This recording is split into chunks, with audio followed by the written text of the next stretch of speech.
It across the ring. On my left, fighting out of the blue corner. He weighed in at 227.2 pounds. He holds a near-perfect professional record of 10 victories, opposite just 1 defeat, with 7 of those wins coming by way of knockout. For someone, it's just wild to see after how that first round went. Nice left hook there. The right hand. Do not slip to your left on the jab. It's just a matter of time. He's getting broke down. Whoa. That's a good hook he landed on. Oh. Overhand right. A minute 15 seconds away from the midpoint of this fight, and now Davis. The 2025 clash between Jake Paul and Gervonta Davis was pure chaos inside the ring. The undefeated knockout machine went head-to-head with boxing's favorite villain, and what unfolded was brutal, shocking, and unforgettable. Did Jake Paul achieve the impossible?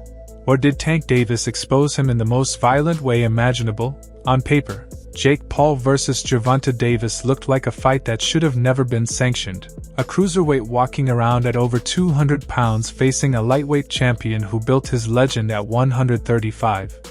The size difference alone made Atlanta regulators pull the plug on the original deal. But boxing doesn't run on logic, it runs on spectacle.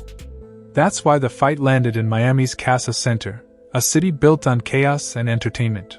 What followed wasn't just a match, it was the biggest mismatch in modern history turned into a global spectacle. Netflix saw the gold mine, stepped in, and packaged it like the Super Bowl of combat sports. And it worked. Millions tuned in worldwide, not just to see punches thrown, but to witness what happens when a YouTuber-turned-brawler collides with one of boxing's deadliest knockout artists. It wasn't about titles or rankings, it was about making history. The weight gap wasn't just a storyline, it was a storm. Jake Paul, the problem child, towered over Davis with his size, reach, and natural power. On paper, it was David versus Goliath, but this time, Goliath wasn't the born fighter. Jake was the disruptor, the outsider who earned fame by knocking out names the boxing world dismissed. Gervonta, Tank, Davis was the David with dynamite in his fists. 24 wins, 23 by knockout, undefeated, and feared across 3 divisions. This was never about fair play. It was about what happens when raw hype meets pure skill. But this fight didn't come out of nowhere. The seeds were planted years earlier, fueled by trash talk that spread like wildfire. 4 years ago, when Jake Paul called out Canelo Alvarez, a move most laughed off, Gervonta Davis jumped in and said he'd beat the brakes off Jake. It was a quick jab on social media, but Jake, being Jake, didn't let it go. He mocked Davis's height, turned him into a meme, and used his massive online following to turn an insult into promotion. From there, it snowballed. Tank brushed Jake off as nothing more than a fake boxer, the same insult critics had thrown at Paul since day one. But instead of breaking him, it became his motivation. Every insult, every dismissal, he turned into fuel. The more the boxing world tried to shut him out, the louder his fanbase grew. And the louder they got, the more pressure mounted on real fighters like Davis to finally step up and silence him. The rivalry hit a boiling point after Jake Paul shocked the world by defeating Mike Tyson. What made it even more fascinating was how different the two men were. Jake, brash and loud, turned every fight into a Hollywood production. Tank, quiet and ruthless, let his fists speak for him. When Davis promised to put Paul to sleep, it wasn't trash talk, it was a cold, calculated threat from a man who made a career out of knockouts. That's why this fight felt inevitable. It wasn't just two boxers facing off, it was two worlds colliding. Jake Paul, boxing's most watched disruptor, was now testing himself against a pound-for-pound star who had nothing to gain but everything to lose. The weight gap, the back-and-forth trash talk, the Tyson upset, it all built into a pressure cooker. By the time fight night arrived, the world wasn't just watching, they were holding their breath. That's how a fight that should have never existed became reality. Jake Paul's rise in boxing has been outrageous by any standard. A guy who started as a YouTube prankster somehow found himself standing across from one of the most feared names in combat sports, Mike Tyson. And not only did he stand there, he won. Sure, Tyson was 58, and no longer the same Iron Mike who terrorized heavyweights in his prime. But beating Tyson, even an older version, gave Jake Paul his golden ticket. What should have been a gimmick turned into what he proudly called the defining win of my career. Critics weren't convinced. They called it a robbery, claiming Tyson looked exhausted, out of shape, and had no business fighting a younger powerhouse. Promoter Eddie Hearn called the whole event an insult. But love it or hate it, everyone was talking about it. And Jake Paul thrived on that chaos. To him, the win wasn't about Tyson's age, it was about beating a legend, owning the spotlight, and rewriting his place in boxing's narrative. The backlash was instant. Colby Covington came swinging with words, calling Jake soft and not a real boxer. Claressa Shields mocked his entire approach, saying it was nothing but chaos and marketing. Even Francis Ngannou, the MMA powerhouse, joked about slapping Jake around just to humble him.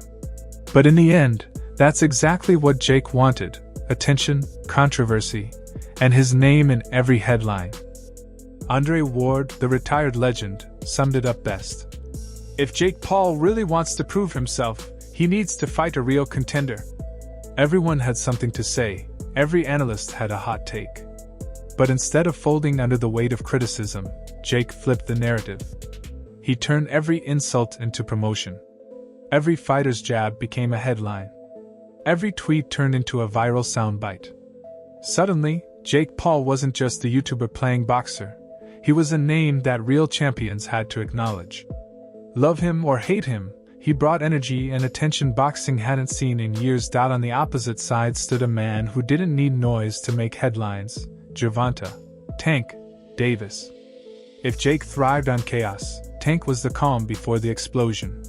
His fists did the talking, and his record told the story: 24 fights, 24 wins, 23 knockouts.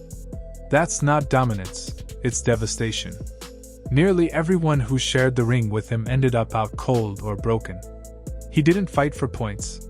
He fought to end nights early. Tank's rise wasn't built in luxury. It was forged in survival. Born in Baltimore, raised in struggle, boxing became his way out.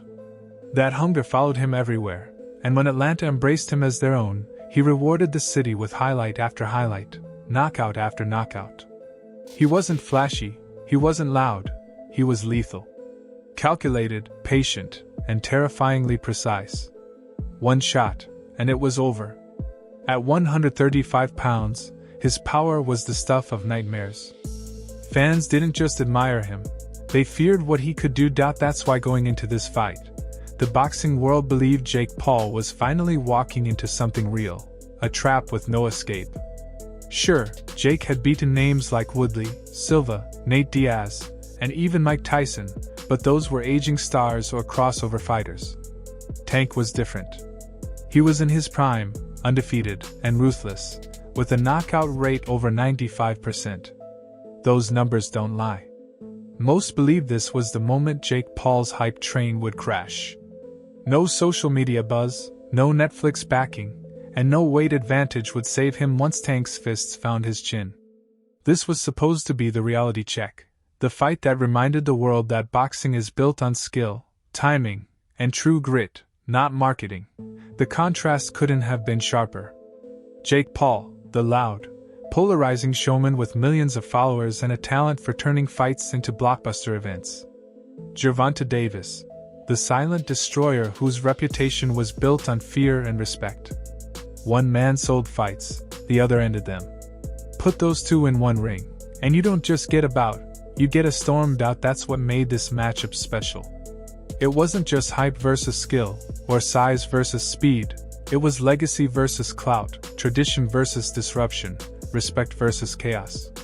By the time fight night neared, nobody cared about the weight gap or credentials anymore. The only question left was simple: could Jake Paul survive Tank's power? Or was he about to get his lights shut off like everyone before him? The stakes couldn't have been higher. And as fight week hit Miami, things went completely off the rails. The city turned into a war zone of hype. Netflix flooded the streets with ads, billboards lit up the skyline, countdown clocks ticked from every corner. Reporters swarmed, fans filled the hotels, and every press event was pure pandemonium. Jake Paul leaned all the way into his villain role, mocking Tank's height, crouching down during a face-off, grinning in his face. Tank didn't blink.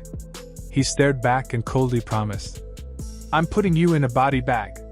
The crowd gasped. Headlines exploded. The tension was nuclear. Interview 4. Every time they faced off, it was nose to chest. Because let's be real, Tank barely reached Jake's chin. The tension was electric. Jake thrived on it, barking insults, clowning around, feeding the media circus. Tank barely said a word, but when he did, his voice carried weight, sharp, cold, final.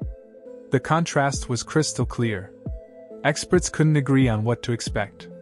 Some said Tank was walking into suicide, facing a man nearly 70 pounds heavier. Others claimed it was the perfect setup to expose Jake once and for all, to show that skill would always outshine size. Then came the ring walks. Gervonta Davis entered first, slow, hoodie up, ice in his veins.